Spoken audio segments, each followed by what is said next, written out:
June 1వ తారీఖు నుంచి సినిమా థియేటర్ల బంద్ అనేటువంటి తీవ్రమైన నిర్ణయం తెర మీదకు వచ్చిన తర్వాత ఎందుకు ఈ వాతావరణం కల్పించబడుతుంది, జరుగుతున్నది ఏమిటి, దీన్ని ప్రోద్బలిస్తున్నటువంటి వ్యక్తులు ఎవరు, ఇవన్నీ అంశాల మీద ఒక విచారణ జరిగితే రేపొద్దున పరిశ్రమకు ఉపయోగపడే విధంగా కొన్ని విధానాలని మేము అవలంబించడానికి వీలుగా ఉంటుందనేటువంటి ఉద్దేశంతో ఎప్పుడైతే థియేటర్ల మూసివేత అనేటువంటి అంశం వచ్చిందో నేను హోమ్ సెక్రటరీ గారితో మాట్లాడి వారికి చెప్పాం, దీని మీద వెంటనే లోతుగా అంశాలను విచారించండి, తద్వారా ఏం జరుగుతుందో తెలుసుకోవాలి, దాన్ని బట్టి ఒక నిర్ణయాన్ని మనం తీసుకోవడం కుదురుతుందని చెప్పాం. ఆ ప్రాసెస్ స్టార్ట్ అవుతుంది. అయితే ఇవాళ ఒకటే మేము చెప్పేది అందరికీ కూడా, సినిమా రంగానికి చెందిన వారికి కూడా చెప్పేది, ఈ ప్రభుత్వం ముఖ్యమంత్రి చంద్రబాబు నాయుడు గారి నేతృత్వంలో అధికారంలోకి వచ్చిన దగ్గర నుంచి కూడా పరిశ్రమకి పూర్తిగా సహకారం అందించాలనేటువంటి ఆలోచనతో గత ప్రభుత్వంలా కాకుండా ఈ ప్రభుత్వం పూర్తిగా అన్ని అంశాలని పరిశీలించి మీకు సహకారం పెద్ద ఎత్తున ఇవ్వాలనేటువంటి ఆలోచన చేస్తున్న విషయం అందరికీ తెలుసు సినిమా పరిశ్రమ వారికి. దాంతోపాటు ఉప ముఖ్యమంత్రి పవన్ కళ్యాణ్ గారు స్వయంగా ఆయన సినిమా రంగం నుంచి వచ్చారు.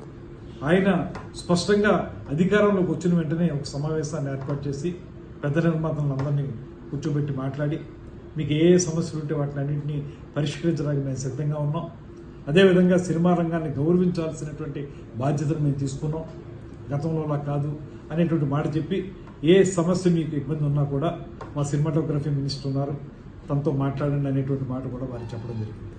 కేవలం అంతవరకు పరిమితం మాత్రమే కాకుండా ఎప్పుడైతే ఏ రకంగానూ సినిమా థియేటర్లకు సంబంధించినటువంటి ప్రైస్ హైక్ చేసుకోవాలనుకున్నారో వాళ్ళు, అది మాకు ఒక అప్లికేషన్ పెట్టడం, దాన్ని ప్రతి సినిమాకి కూడా ఏదో స్థాయిలో ఆ ప్రైస్ని హైక్ చేయటం, ఇవన్నీ జరుగుతూ వస్తూ ఉన్నాయి. ఏ నిర్మాత కూడా ఇబ్బంది పడినటువంటి పరిస్థితి. అదేవిధంగా సినిమా నిర్మాణం జరిగేటప్పుడు రాష్ట్రంలో ఎక్కడ ఏం జరుగుతున్నా కూడా వారికి ఏ అనుమతులు కావాల్సి వచ్చినప్పటికీ కూడా వెంటనే స్పందిస్తున్నాం. ఎక్కడైనా చిన్న చిన్న ఇబ్బందులు ఉంటే వారు చాలా సందర్భాల్లో నిర్మాతలందరూ కూడా నన్ను కాంటాక్ట్ చేస్తూ ఉంటారు. చేసిన వెంటనే వారికి అనుమతులు ఇచ్చే విషయంలో కానీ ఇతరత్ర అంశాల్లో కానీ వెంటనే స్పందించి వారికి ఆ రకమైనటువంటి సహకారాన్ని కూడా అందిస్తూ ఉన్నాం.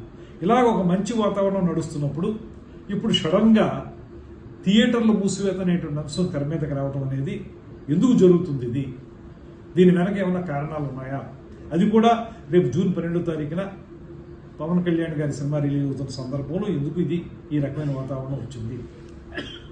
అదే సందర్భంలో ఒకవేళ మీరు థియేటర్లు మూసివేయాలనేటువంటి నిర్ణయం కానీ తీసుకున్నట్లయితే ఆ నిర్ణయాన్ని అసలు మీరు ముందు ఎవరితో చర్చించి ఆ నిర్ణయానికి రావాలి, కానీ ఎకాయికీని థియేటర్లు మూసివేత అనేటువంటి తీవ్రమైన నిర్ణయానికి రావడానికి మీకు దోహదం చేసినటువంటి కారణాలు ఏంటి, ఇవన్నీ తెలియాల్సిన అవసరం ఉంది. కనుక ఈ విచారణ చేపట్టడం అనేటువంటిది కార్యక్రమాన్ని మేము తీసుకోవడం జరిగింది.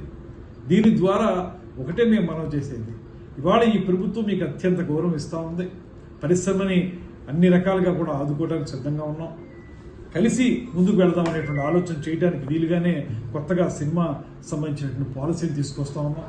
పాలసీ తీసుకొచ్చినప్పుడు ప్రతిసారి మీరు మాకు ఒక అప్లికేషన్ పెట్టుకునే పరిస్థితి లేకుండా, ప్రతి సినిమాకి విడివిడిగా అడగక్కర్లేకుండా ఒక పాలసీ ద్వారా మొత్తం అందరికీ కూడా ఏదో రకంగా సపోర్ట్ ఉండేలాగా మేము ఒక నిర్ణయం తీసుకోబోతున్నాం. ఇంత మంచి వాతావరణంలో ఉన్నప్పుడు ఎందుకు ఈ సినిమా థియేటర్లు మూసివేత అనేటువంటి మాట ఎందుకు వచ్చింది అనేటువంటిది మాకు తెలియాలి. తెలిస్తే దాన్ని బట్టి రేపొద్దున పరిశ్రమలో ప్రొడ్యూసర్స్కి, ఎగ్జిబిటర్స్కి, డిస్ట్రిబ్యూటర్స్కి అందరికీ ఉపయోగపడే విధంగా మేము కొన్ని నిర్ణయాలు తీసుకోవడానికి అవకాశం ఉంటుంది. కనుక ఇది ప్రభుత్వం సహజంగానే ఈ విచారణ ద్వారా కొన్ని అంశాలను బయటికి తీసుకొచ్చి వాటి ప్రాతిపదికగా ఒక కార్యాచరణ ఏర్పాటు చేసుకోవడానికి చేస్తున్న ప్రయత్నం ఇది. దాన్ని తప్పనిసరిగా ముందుకు తీసుకెళ్తాం.